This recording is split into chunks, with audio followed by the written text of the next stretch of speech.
Kung napapanood mo ito, maaaring ang message na ito ay para sa'yo. Collective love reading ito. So, pwede ka makarelate, pwede hindi. Wala tayong specific zodiac sign.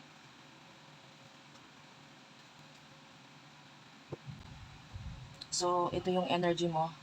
Queen of Swords. Marami ka nang kinut off na tao sa buhay mo ngayon.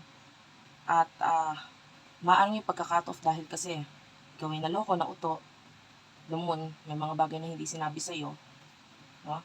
And nakakakita tayo ng mga connection na we're in with the Page of Wands, pwedeng through chat, through phone call, through ang connection nyo more on sa tawag or sa chat or sa email, ano?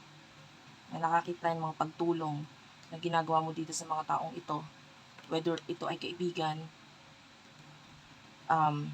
love, na nakikita natin yung pag-iwas mo ngayon kasi mas pinoprotektahan mo ngayon ang iyong sarili. You are the King of Pentacles. Yan. And the King of Cups, you are actually a person na very lovable eh. Hindi ka mahirap mahalin. The Nine of Cups, you do have a lot of success in life na pwedeng maging dahilan kung bakit ikaw ay kamahal-mahal. Kasi you are already successful. Marami kang kayang patunayan. At marami ang mataas ang tingin sa'yo. The Nine of Pentacles, nakikita natin na may mga tao ngayon sa buhay mo na nandyan, hindi man ganun kalaki ang nagiging papel nila pagdating sa success mo, pero at least nakakatulong pa rin sila sa success na tinatamasa mo or matatamasa mo pa. Messages pagdating sa love. For you, you do have here the karmic relationship, the golden mirror. And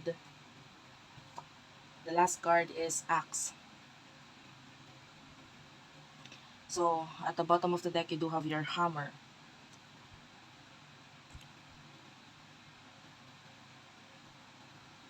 Sa nakikita natin dito, whatever you're letting go in the near future, ay may kinalaman ito sa connection, relationship, and karma. Nakakita ko dito ng separation na soon na possible na mangyari sa'yo dahil mas pipiliin mo ang sarili mo. Maaring itong mga taong ito na tinanggal mo in the past is naging karma na sa'yo. And in the future, meron pa tayong nakitang tatanggalin mo na person dahil isa pa ito na nagiging karma din sa buhay mo or magiging karma din sa buhay mo.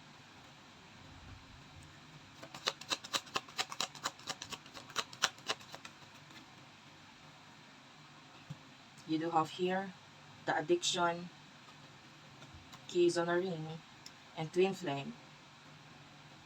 Huwag ka matakot doon sa possible ending or pagkawala sa karmic relationship dahil hindi mo namamalayan na may taong talagang sadyang nakalaan para sa'yo.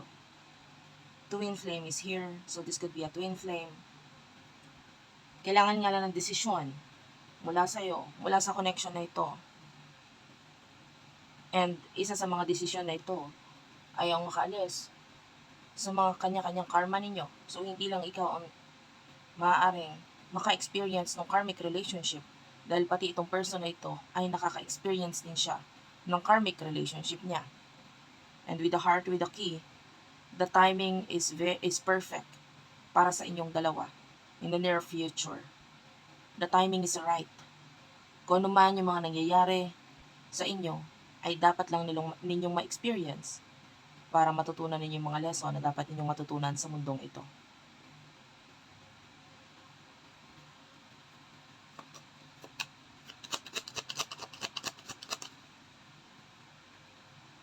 You do have your date, meeting someone new, dating, getting back out there, plan, set a date. So, in the near future, there's a new person for you. With the dragonfly, itong taong ito ang matutulungan ka sa iyong healing. And with the talking, so magkakaroon ng magandang communication sa inyo ng person ito. There's a lot of love, a lot of chemistry. And this is your twin flame. both of you, magiging masaya lang kayo pagdating sa koneksyon, komunikasyon. Pero may mga kanya-kanya kayong pagbabago na kailangan pang gawain ngayon. This new person, I can see na maaaring nawala ang focus niya in the past sa'yo.